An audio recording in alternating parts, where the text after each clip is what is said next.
Voici une question qui est vraiment d'actualité. Quelle est la vraie cause des guerres?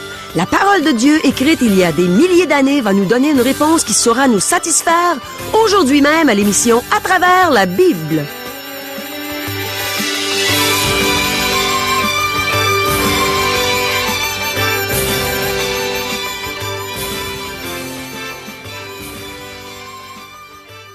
Chers auditeurs, pour en savoir davantage sur le contenu de cette émission, vous pouvez contacter en tout temps Radio Espoir via Internet à www.radioespoir.ca ou par téléphone, sans frais, au 1-877-l'Espoir, 1-877-537-7647.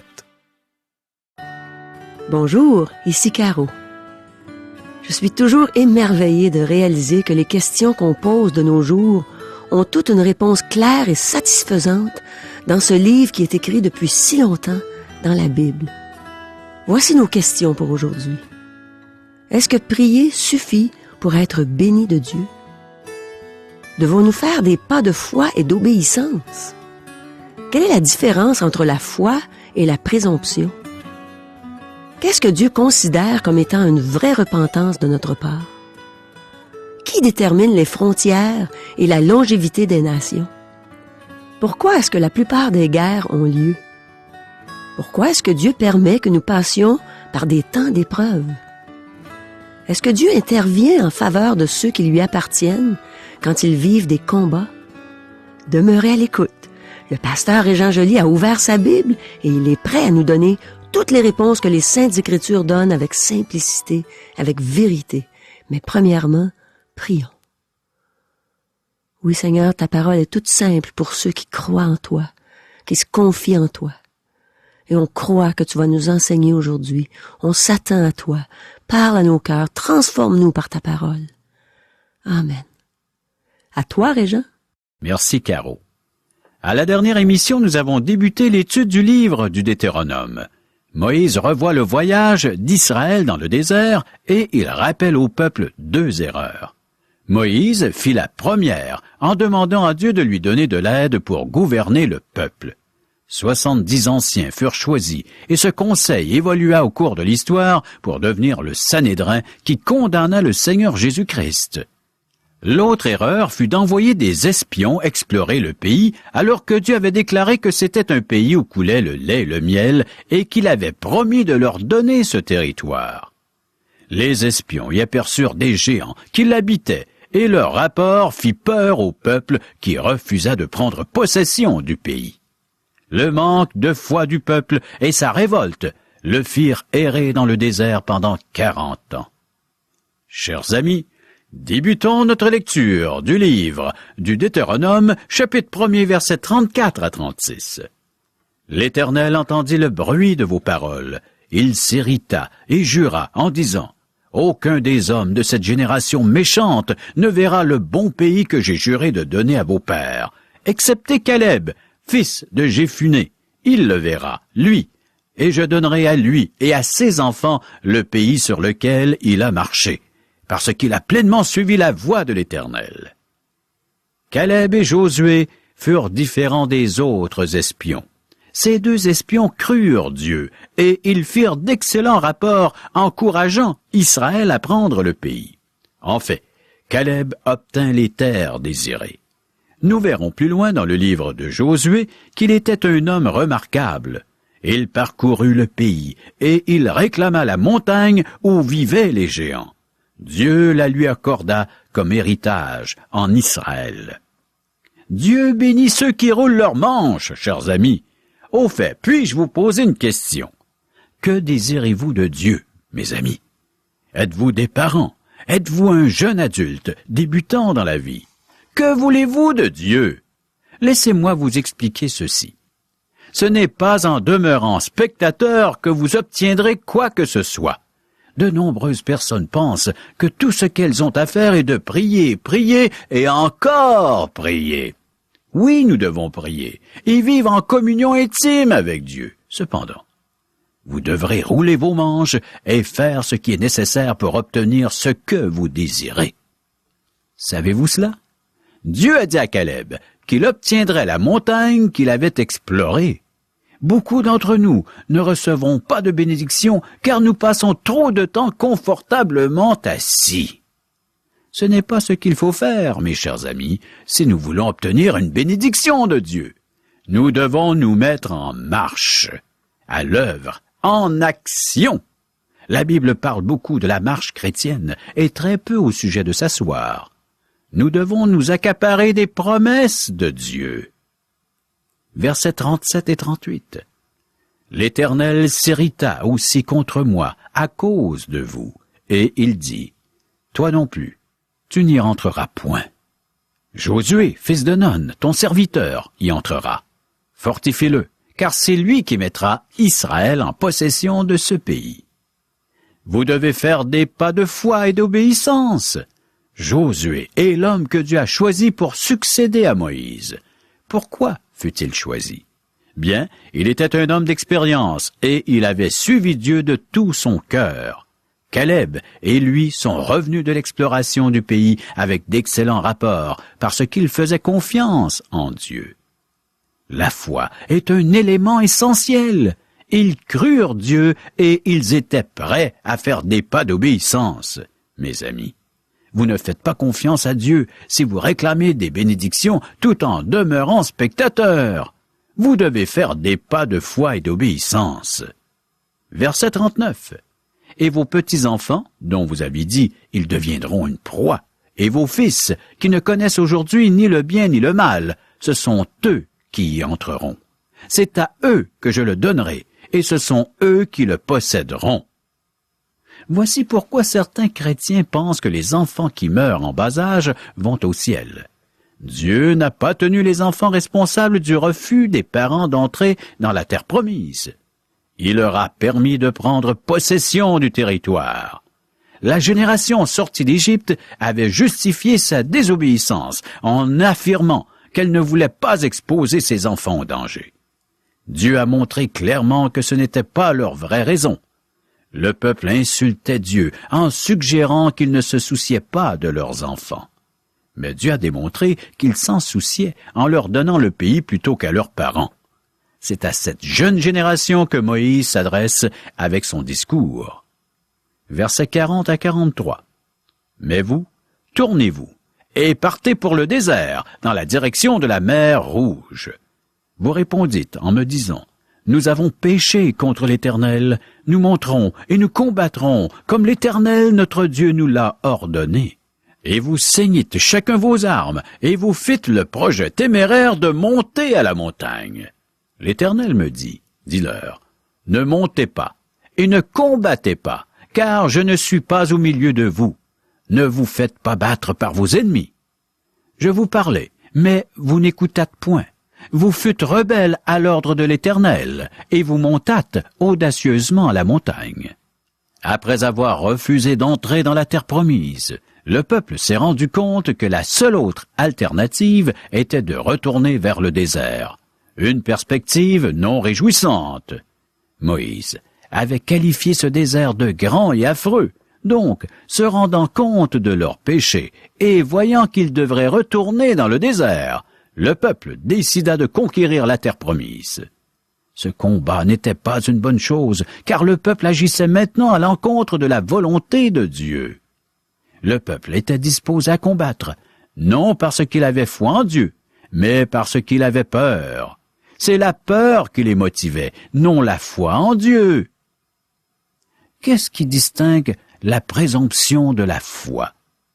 Souvent, nous nous lançons dans des projets et des entreprises en présumant que nous agissons selon la volonté de Dieu et que Dieu nous bénira.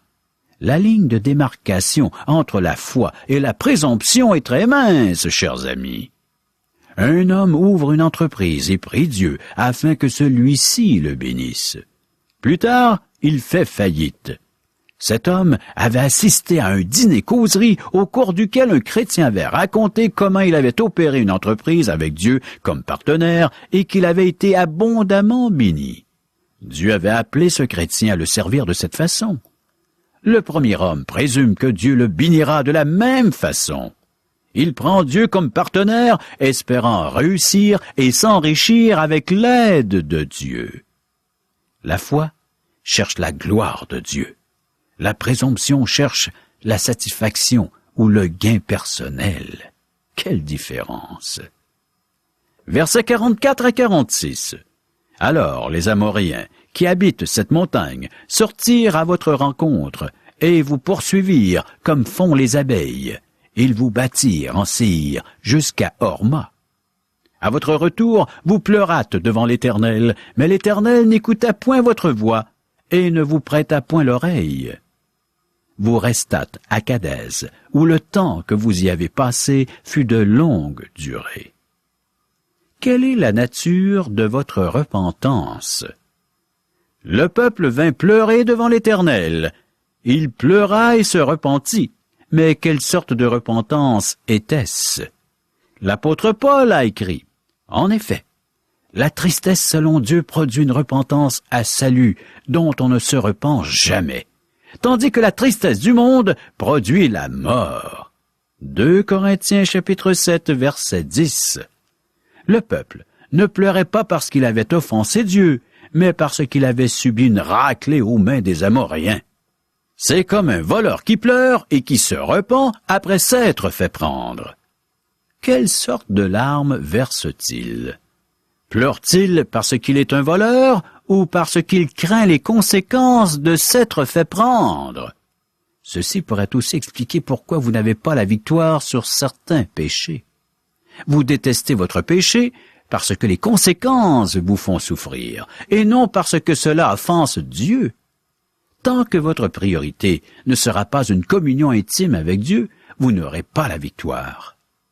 Même avec un programme de 5 ans, nous n'avons pas le temps de tout voir. C'est pourquoi nous pouvons consacrer peu de temps à l'étude de ce livre. Donc, dans les chapitres 2 et 3, nous verrons quelques points saillants. Cependant, je vous encourage à lire tout le livre par vous-même. Et si vous lisiez les chapitres avant les émissions, cela vous aiderait à mieux suivre. Dans les chapitres 2 et 3, nous poursuivons la suite du voyage dans le désert. Maintenant, nous allons voir que Dieu est toujours fidèle à ses promesses, même celles faites à une personne comme Ésaü, qui avait méprisé le droit d'aînesse en le vendant à son frère Jacob pour un bol de soupe. Deutéronome, chapitre 2, versets 4 et 5. Donne cet ordre au peuple. Vous allez passer à la frontière de vos frères, les enfants d'Ésaü, qui habitent en Séhir. Ils vous craindront, mais soyez bien sur vos gardes. Ne les attaquez pas, car je ne vous donnerai dans leur pays pas même de quoi poser la plante du pied. J'ai donné la montagne de Séhir en propriété à Ésaü. Séhir était en fait le pays d'Édom, le territoire habité par la postérité d'Ésaü, le frère jumeau de Jacob. Dieu avait donné ce territoire à Ésaü. C'est dans ce pays que nous voyons les ruines d'une ville taillée dans le roc. Dieu interdit à Israël de toucher aux possessions d'Ésaü. Dieu est souverain sur les nations. Nous voyons que c'est Dieu qui détermine les frontières et la longévité des nations. Actes chapitre 17, verset 26. La plupart des guerres ont lieu parce qu'on ne respecte pas les frontières des pays. Nous voyons que Dieu respecte toujours ses promesses, même si elles sont faites à une personne comme Ésaü. Verset 7. Car l'Éternel, ton Dieu, t'a béni dans tout le travail de tes mains. Il a connu ta marche dans ce grand désert. Voilà 40 années que l'Éternel, ton Dieu, est avec toi. Tu n'as manqué de rien. Dieu a connu toutes les souffrances de son peuple, car il a marché avec lui pendant les 40 ans dans le désert. Moïse pouvait honnêtement dire au peuple qu'il n'avait manqué de rien. Le roi David a aussi connu cette merveilleuse expérience. Voici ce qu'il chantait. « L'Éternel est mon berger. Je ne manquerai de rien. » Le psaume 23, verset 1er. David pouvait chanter cela, car il n'a jamais manqué de rien. Dieu ne nous a pas promis le grand luxe, mais il a promis de pourvoir à toutes les nécessités de la vie. Il fait cela pour vous et moi aussi. Verset 24. Levez-vous, partez, et passez le torrent de l'Arnon. Voici, je livre entre tes mains Sion, roi de Hesbon, l'Amoréen et son pays. Commence la conquête, fais-lui la guerre. Les épreuves nous forment, Ici, au verset 24, l'Éternel ordonne à Moïse de commencer la conquête en prenant le pays des Amoréens. Les Amoréens avaient enlevé ce territoire aux Moabites. Les Moabites et les Ammonites étaient les descendants de Lot, le neveu d'Abraham. Lorsque Sihon, roi de Hesbon, a refusé les propositions d'Israël et qu'il s'est avancé à sa rencontre avec son armée, Dieu l'a livré entre les mains d'Israël qui a pris possession du territoire. Souvent, Dieu a référé à cet événement pour encourager son peuple. Dieu leur montre qu'il est avec eux et qu'il va tenir ses promesses. Dieu fait la même chose avec nous aujourd'hui. Il permet que nous passions par des temps d'épreuve pour nous préparer pour la vie et pour nous préparer à venir en aide aux autres. Og, le roi de Basan, vint aussi à la rencontre d'Israël avec son armée. L'Éternel le livrait entre les mains d'Israël. Og était le seul qui restait de la race des géants. Deutéronome chapitre 3 verset 11. Og, roi de Basan, était resté seul de la race des Rephaïm. Voici son lit, un lit de fer. N'est-il pas Rabat, ville des enfants d'Ammon? Sa longueur est de 9 coudées et sa largeur de 4 coudées en coudées d'homme. 9 coudées équivalent à 4 mètres ou 13 pieds et 5 pouces. La largeur du lit était un peu moins de 2 mètres ou environ 6 pieds. Ce lit était si impressionnant qu'il fut conservé à Rabat, une ville des Ammonites. Maintenant, au chapitre 4, la revue du voyage dans le désert se termine. Le peuple est maintenant sur la rive est de la rivière Jourdain, près du mont Nebo. Seuls 2 individus de la première génération sont présents pour entendre les instructions finales de Moïse. Les autres sont tous de la nouvelle génération. Ses pères sont décédés dans le désert et elle est prête à pénétrer dans la terre promise. Mais auparavant, Moïse leur rappelle les faits saillants de leur pèlerinage dans le désert et les supplie d'obéir à Dieu qui les aime. Deutéronome chapitre 4, versets 1 et 2. Maintenant, Israël, écoute les lois et les ordonnances que je vous enseigne. Mettez-les en pratique afin que vous viviez et que vous entriez en possession du pays que je vous donne, l'Éternel, le Dieu de vos pères. Vous n'ajouterez rien à ce que je vous prescris, et vous n'en retrancherez rien. Mais vous observerez les commandements de l'Éternel, votre Dieu, tels que je vous les prescris. Ils doivent obéir à la parole de Dieu. Le peuple doit non seulement écouter la parole, mais la mettre en pratique. Dieu leur a interdit d'ajouter ou de retrancher quoi que ce soit à la loi.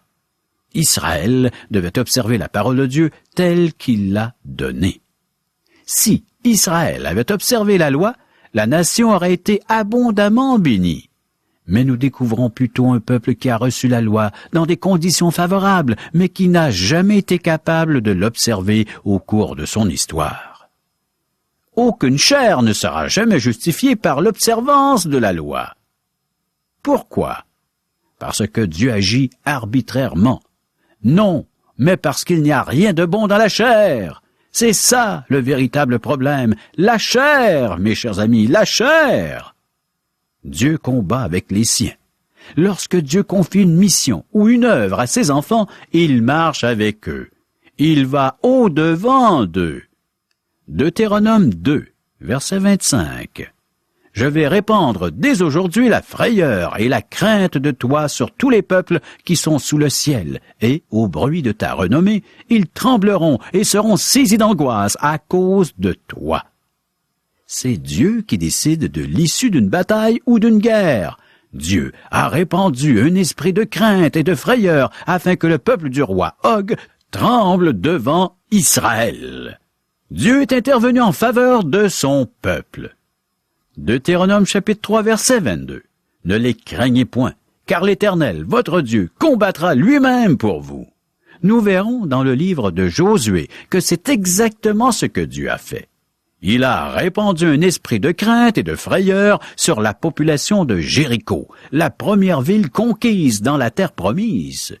Ce même esprit de frayeur fut répandu sur de nombreuses villes. Dieu combat pour les siens. Il va au-devant de nous. lorsque nous nous levons pour marcher par la foi, lorsque nous nous avançons pour combattre pour le royaume de Dieu, celui-ci nous précède au combat. C'est ce que nous lisons dans le Nouveau Testament, Matthieu chapitre 28, versets 19 et 20. Allez, faites de toutes les nations des disciples, les baptisant au nom du Père, du Fils et du Saint-Esprit, et enseignez-leur à observer tout ce que je vous ai prescrit. Et voici, je suis avec vous tous les jours jusqu'à la fin du monde. Le Seigneur Jésus-Christ ne nous a pas laissés seuls. Par son esprit, il est au milieu de nous. Il combat avec nous. Nous n'avons plus à combattre avec l'épée des armes et une armée comme dans l'Ancien Testament. Mais nous devons combattre contre le diable, le prince de l'air qui s'oppose à Dieu. C'est un combat spirituel, chers amis. Ce prince a des millions de serviteurs. Mais Dieu a combattu avec son peuple, qui a pour mission de proclamer l'Évangile au monde entier et de faire des disciples. Voilà l'ordre, le mandat que le Seigneur a laissé aux siens. Les portes du séjour des morts n'ont pas prévalu contre l'Église du Seigneur qui est conquérante depuis toujours. Parce que le Seigneur marche avec son Église, celle-ci est assurée du succès. Puisque Dieu et le Seigneur luttent avec l'Église, celle-ci n'a pas à prendre des moyens malhonnêtes ou immoraux pour lever des fonds ou travailler à l'avancement du royaume céleste. Les téléévangélistes, les religions ou tout autre groupe qui se pense justifié de prendre des mesures contraires à la loi de Dieu pour faire avancer son royaume seront jugés sévèrement. Il est probable que leur véritable motif soit l'avancement personnel et non l'avancement du royaume de Dieu. L'apôtre Jean a écrit à son ami Gaius, « J'ai écrit quelques mots à l'Église, mais Diotrephe, qui aime à être le premier parmi eux, ne nous reçoit point. C'est pourquoi, si je vais vous voir, je rappellerai les actes qu'il commet, en tenant contre nous de méchants propos. Non content de cela, il ne reçoit pas les frères, et ceux qui voudraient le faire, il les en empêche et les chasse de l'Église. » Troisième lettre de l'apôtre Jean, les versets 9 et 10. Nous n'avons pas à déshonorer Dieu en travaillant de façon douteuse ou en travaillant pour notre gloire personnelle. Nous n'avons pas à craindre qui que ce soit, car Dieu marche avec nous lorsque nous le servons. Chers amis, une grande puissance est mise à la portée de tout véritable croyant. Saisissons cette vérité. Plaçons-y notre entière confiance. Laissons Dieu marcher devant nous et suivons-le dans ses traces, dans ses voies, le chemin tout tracé qu'il a préparé d'avance pour chacun d'entre nous. Empruntons ses pas. Marchons dans les traces qu'il nous a laissées. Investissons là où il veut que nous investissions, dans l'Église, dans le corps de Christ. Vivons par la foi, bénéficions de sa puissance et de ses richesses. Témoignons son nom, gagnons des âmes pour lui, et faisons-en des disciples à la gloire du Christ. Oui, chers amis, il y a vraiment un combat, un réel combat, il est spirituel, et nous sommes encouragés. Cette fois, dans le Nouveau Testament, dans l'Épître de Paul aux Éphésiens, chapitre 6, verset 11, « Revêtez-vous de toutes les armes de Dieu, afin de pouvoir tenir ferme contre les ruses du diable. » Êtes-vous équipés, chers amis, contre les ruses du diable, de l'ennemi juré de votre âme? Chers amis, avez-vous Jésus-Christ pour vous protéger et pour vous en délivrer? Chers amis, préparons-nous à la prochaine émission en lisant Deutéronome chapitre 4, versets 3 à 49. Oh, merci beaucoup, Régent. Oui, Dieu combat avec les siens. Il combat pour les siens. Il va au-devant de nous. Comme c'est rassurant. Depuis que je suis une enfant de Dieu, j'en fais l'expérience et c'est merveilleux.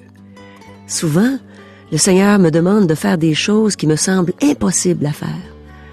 Et tout ce que j'ai à faire, c'est de lui obéir. C'est d'avancer par la foi, c'est de lui faire confiance. Quand je dois donner mon témoignage quelque part, croyez-moi, mes amis, je n'ai jamais confiance en moi. Je suis plutôt portée à craindre qu'il y ait des instants pendant que je raconte ma vie aux gens, des moments où ma chair prendrait le dessus et me fasse dire des choses qui ne viennent pas de Dieu. Je sais très bien que sans Dieu, je ne pourrais rien dire aux gens qui pourraient faire une différence dans leur vie. Et qu'est-ce que ça me donnerait de simplement faire un récit de ma vie, simplement pour que les gens me connaissent un peu mieux? Mon désir, en faisant mon témoignage, je ne vous le cacherai pas, c'est que les gens sachent à quel point Dieu les aime. Je désire qu'ils apprennent à travers mon vécu comment j'ai découvert Jésus. Ce Jésus merveilleux qui est le chemin, la vérité et la vie. Mon désir, c'est de dire aux gens comment Dieu s'est fait connaître à moi, afin que le plus grand nombre de gens possible puissent connaître ce seul chemin qui mène au royaume de Dieu. Et c'est pourquoi je me prépare dans la prière. Puisque Dieu connaît le cœur de chaque personne qui va entendre mon témoignage, je lui demande qu'il m'aide à me rappeler des événements auxquels ces gens vont pouvoir s'identifier, afin que lorsque je leur dis comment j'ai été sauvé, ils puissent aussi saisir ce moyen si facile d'avoir la vie éternelle. Quand on annonce la bonne nouvelle aux gens, on est dans un grand combat. On combat contre notre chair qui voudrait se vanter de grandes choses et ne rien dire pour se mettre les gens à dos. On a aussi à lutter contre l'adversaire, contre le diable, qui ne veut surtout pas que les gens connaissent le plan de Dieu pour eux. Satan ne veut pas perdre ceux qu'il a séduits pendant leur voyage sur la terre, ceux qu'il a fait tomber dans le péché. Mais Dieu est le seul tout-puissant, et c'est lui qui marche devant moi. C'est lui qui est digne d'être glorifié à travers mon vécu et à travers celui de tous mes frères et sœurs en Jésus-Christ. Alors quand je lui demande d'être avec moi dans ce combat, je sais qu'il m'exauce, puisque c'est pour sa gloire. Et il est entièrement digne de cette gloire, puisqu'il a payé si cher pour que je sois sauvé, pour que j'aie la vie éternelle. Il a donné son Fils unique, afin qu'en croyant en lui, je ne périsse pas, mais que j'aie la vie éternelle.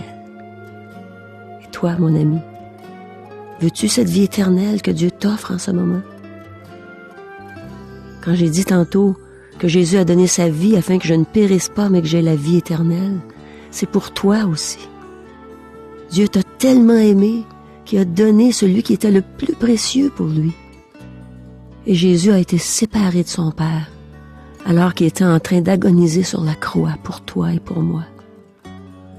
Parce que Dieu ne peut pas supporter le péché, et Jésus portait nos péchés sur lui. Et c'est pour toi qu'il a fait ça. Jésus t'aime, et il veut que tu le reçoives comme ton Sauveur, comme ton Seigneur. Régent, je pense que les gens comprennent pas exactement c'est quoi un déjeuner de l'espoir. Pourrais-tu l'expliquer? Avec joie, Caro. Les gens sont invités à venir participer à un déjeuner de l'espoir qui se déroule dans un restaurant. Un endroit où les gens sont habitués à venir. Qui n'a pas pris un repas dans un restaurant? C'est un lieu public. Alors les gens viennent, ils y assistent et ils peuvent manger gratuitement. Wow! Gratuitement, en plus d'entendre un merveilleux témoignage. C'est ça qui fait que le déjeuner est merveilleux, c'est qu'il y a un témoignage d'une personne. Ça pourrait être toi, Caro, ou moi, ou une toute autre personne qui a vécu une expérience personnelle avec Dieu. Comment est-ce que Dieu a transformé, changé, je pourrais même dire bouleversé sa vie? Eh oui, Dieu a vraiment bouleversé la mienne et j'aime ça raconter ça. J'aime ça aussi, pouvoir chanter mes anciens succès. C'est le fun de voir les gens qui rient d'entendre toutes ces anciennes chansons-là. Et finalement, je leur dis ce que Dieu a fait pour moi. Puis c'est merveilleux. C'est bon dans mon cœur de l'annoncer aux gens, combien Dieu les aime. Et ça se fait à la grandeur du Québec. Comment peut-on savoir s'il y en a un près de chez nous? Eh bien, vous pouvez nous rejoindre par téléphone. 1-877-l'Espoir, 1-877-537-7647 ou via courriel À www.radioespoir.ca ou à notre adresse postale. Radio Espoir, casier postal 34 143 Charlebourg, province de Québec, G1G 6P2. Chers amis, au revoir. Et à demain.